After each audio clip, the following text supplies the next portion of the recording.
এটা তো আমরা বারবারই বলে আসছি যে যেটা হবে সেবামূলক কর্মসূচি, যেটা হবে শিক্ষা বান্ধব, এবং সেখানে ছাত্ররা ভবিষ্যৎ বাংলাদেশ কিভাবে পরিচালিত হবে, কিভাবে বাংলাদেশ পলিসি মেকিং করবে, সেই ডিবেট হবে, সেই পলিসি মেকিং এর জন্য তারা অংশগ্রহণ করবে। আমরা এমন একটা ছাত্র রাজনীতি চাই, এবং সেখানে কোনো আধিপত্য থাকবে না, সেখানে কারো উপর কোনো আদর্শ চাপিয়ে দেওয়া থাকবে না, এবং সেখানে জোর করে কারো কর্মসূচি নিয়ে যাওয়া, এরপরে হচ্ছে না গেলে তার উপরে টর্চার করা, এ ধরনের অস্ত্রের কোনো রাজনীতি আমরা চাই না। গত বছর 24-এর 31শে ডিসেম্বর আমরা কেন্দ্রীয় সদস্য সম্মেলন করেছি। এরপরে 11 দিনের মাথায় আমরা 132টি শাখার সবগুলো আমরা শাখারই সেট আপ সম্পন্ন হয়েছি। এরপরে ধারাবাহিকভাবে শাখাগুলো তাদের ইন্টারনাল যে সেট আপগুলো রয়েছে সেটা করে থাকেন, এবং সে আলোকে তারা তাদের কার্যক্রম পরিচালনা করে থাকেন। এখন প্রশ্ন হচ্ছে, এই 6 মাসে অপর যে সংগঠনগুলো রয়েছে তারা কতটি ক্যাম্পাসে কমিটি দিতে পেরেছে?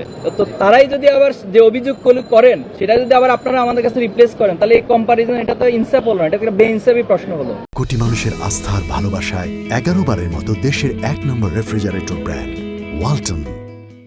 উনি ছাত্র সংসদ নিয়ে নির্বাচন করেছে। দেখুন, আমরা শুরু থেকে বলে আসছি, গণমাধ্যমে ইতিপূর্বে অনেকবার বলেছি যে ছাত্র সংসদ নির্বাচন এটি শিক্ষার্থীদের দাবি, এবং দীর্ঘদিন এই ছাত্র সংসদ নির্বাচন না হওয়ার পিছনে মূলত ফ্যাসিবাদী রাজনীতিটা দায়ী ছিল।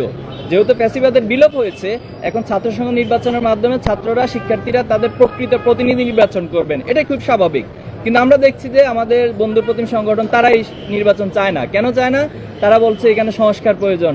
এরপর হচ্ছে আমরা জাহাঙ্গীরনগর বিশ্ববিদ্যালয়ে দেখেছিলাম যে ওনারা একটা ডেটও ঘোষণা করছে সম্ভাব্য তফসিল ঘোষণার জন্য, কিন্তু পরবর্তীতে সেখানকার ভিসি তিনি বললেন যে ছাত্র সংসদ নির্বাচন দিলে নাকি লাশ পড়বে। তাহলে এই প্রশ্ন কেন উত্থাপিত হচ্ছে? এটা আপনাদের উচিত সেখানকার ভিসিকে জিজ্ঞেস করা, এবং কাদের কারণে লাশ পড়ার রাজনীতি আবার ফিরে আসার সম্ভাবনা তৈরি হচ্ছে তাদেরকে আপনারা মুখোমুখি করা দরকার। আমরা খুব স্পষ্টভাবে বলছি যে ছাত্র সংসদ নির্বাচন দ্রুত হওয়া দরকার, এবং এটার মাধ্যমে শিক্ষার্থীরা তাদের প্রকৃত প্রতিনিধি পাবে, এবং যেই প্রতিনিধির দায়বদ্ধতা সকল শিক্ষার্থীদের কাছে থাকবে। এটা কোনো জায়গায় সমস্যা হয়নি, আমাদের জায়গা থেকে কোনো জায়গায় সমস্যা হয়নি। আমাদের বন্ধু প্রতিম ছাত্র সংগঠনের কোথায় সমস্যা হয়েছে এটা ওনাদেরকে জিজ্ঞেস করবেন। আমরা শুরুতেও বলেছি, এখনো বলছি যে জাতির স্বার্থে এবং দেশের স্বার্থে, শিক্ষার স্বার্থে, ছাত্র রাজনীতির স্বার্থে আমরা যে কারোর সাথে ঐক্য করতে প্রস্তুত আছি, বসতে প্রস্তুত আছি, এবং আলাপ আলোচনা করতে প্রস্তুত আছি। আমরা আপাতত প্রতিবাদ জানিয়েছি, এরপরে সাধারণ শিক্ষার্থীরাও প্রতিবাদ জানিয়েছে। এরপরে আপনারা যদি আমাদের কাছে এই দাবি তুলেন যে আইনগত ব্যবস্থা নিব কিনা, তাহলে এটা আমরা ইনশাল্লাহ ভেবে দেখব। যে পুলিশের এখানে দায় রয়েছে এবং স্বরাষ্ট্র উপদেষ্টারও দায় রয়েছে, কিন্তু আপনাদের কাছে বা আমাদের কাছে স্বরাষ্ট্র উপদেষ্টার এই রিলেটেড কোনো বক্তব্য কিন্তু আমরা পাচ্ছি না গণমাধ্যমে। আমার মতে আপনারা ওনাকে এই প্রশ্নের সম্মুখীন করা দরকার, কেন উনি এগুলো ব্যবস্থা নিচ্ছে না। টঙ্গীতে যে ঘটনা ঘটেছে সেখানে মূলত তার ক্লাসমেট ছিল, এবং তাদের একটা গ্যাং ছিল, কিশোরদের একটা গ্যাং ছিল, প্রায় 6-7 জনের গ্রুপ, এবং তাদের মধ্য থেকে কয়েকজন ছাত্র দলের সাথে সম্পৃক্ত ছিল। মূলত তার বন্ধু তাকে মেসেজ দিয়েছে যে আসো আমরা একটু চা খাই, এই কথা বলে তাকে নিয়ে গিয়ে তাকে সেখানে বেধড়ক, অর্থাৎ এখানে বাঁশপট্টি আছে তামিল মিল্লাত কামিল মাদ্রাসার গেটের ঠিক অপোজিটে, তো সেখানে তাকে অনেকক্ষণ মারধর করে, এবং তাকে বিগত সময়ে যে কুয়েটের বিষয়ে ছাত্রদল বা এই সংক্রান্ত সে কেন পোস্ট দিয়েছে এই বিষয়গুলো প্রশ্ন করেছে, এবং একটা পর্যায়ে তাকে ছুরিকাঘাত দিয়ে আহত করেছে। এটা আমরা দেখেছি গণমাধ্যমে, সে রক্তাক্ত হয়েছে। পরবর্তী তার চিৎকার শুনে পার্শ্ববর্তী কিছু পথচারী তাকে সেখান থেকে উদ্ধার করে, এবং তার সাথে সেখানে তার বন্ধু মামুন, যে ছাত্রদল কর্মী, আমরা অনেকগুলো ডকুমেন্টস পেয়েছি, এবং তাকেও গ্রেপ্তার ধরে রাখতে সক্ষম হয়, এবং থানায় গিয়ে তার বিরুদ্ধে মামলা করা হয়। আচ্ছা, ধারণটা কিভাবে করতে হয় এটা ওনার কাছ থেকে আগে আমাকে ব্যাখ্যা জানতে হবে কিভাবে ধারণ করতে হয়।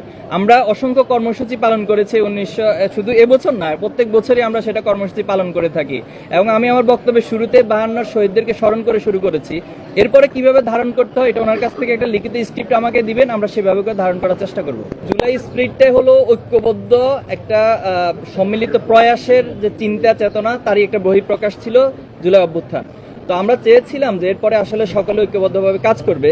আপনারা লক্ষ্য করেছেন জুলাই অভ্যুত্থানের পরবর্তী ছাত্র শিবির তার প্রত্যেকটা মুভগুলো ছাত্র বান্ধব এবং সেবামূলক কার্যক্রম নিয়ে অগ্রসর হচ্ছে, এবং সাধারণ শিক্ষার্থীদের সাইকোলজি বোঝার জন্য এবং তাদের পালস বোঝার জন্য আমরা প্রত্যেকটা ক্যাম্পাসে যাচ্ছি, এবং সেখানে আস্ক শিবির, নো শিবির অথবা মিট দ্য বিলিয়ন্স, আমরা এর মধ্য দিয়ে শিক্ষার্থীদের পালসগুলো বোঝার চেষ্টা করছি, এবং তারা যা চায় বাংলাদেশ ছাত্র রাজনীতির জন্য যে গুণগত পরিবর্তন হয় সেভাবে আমরা কাজ করে যাওয়ার জন্য চেষ্টা করছিলাম।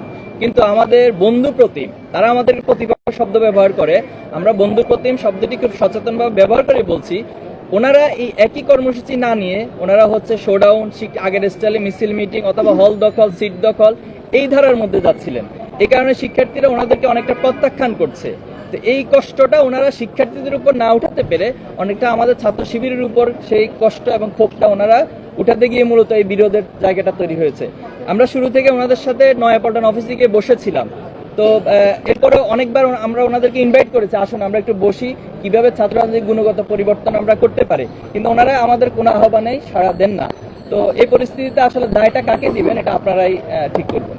আমরা ঢাকা বিশ্ববিদ্যালয়ের মসজিদে দোয়া অনুষ্ঠান আয়োজন করেছি এবং প্রত্যেকটি ক্যাম্পাসে দোয়া অনুষ্ঠান আয়োজন করেছি এবং ভাষা শহীদদের কবর জিয়ারত করেছি। আমরা মনে করি ইসলামিক মূল্যবোধের জায়গায় ভাষা শহীদদের জন্য এটি সবচেয়ে উত্তম কর্মসূচি এবং আমরা সেটাই করার চেষ্টা করেছি এবং আমাদের অসংখ্য শাখাগুলোতে আলোচনা সভা থেকে শুরু করে বিভিন্ন প্রতিযোগিতা সকল কিছু আমরা আয়োজন করেছি।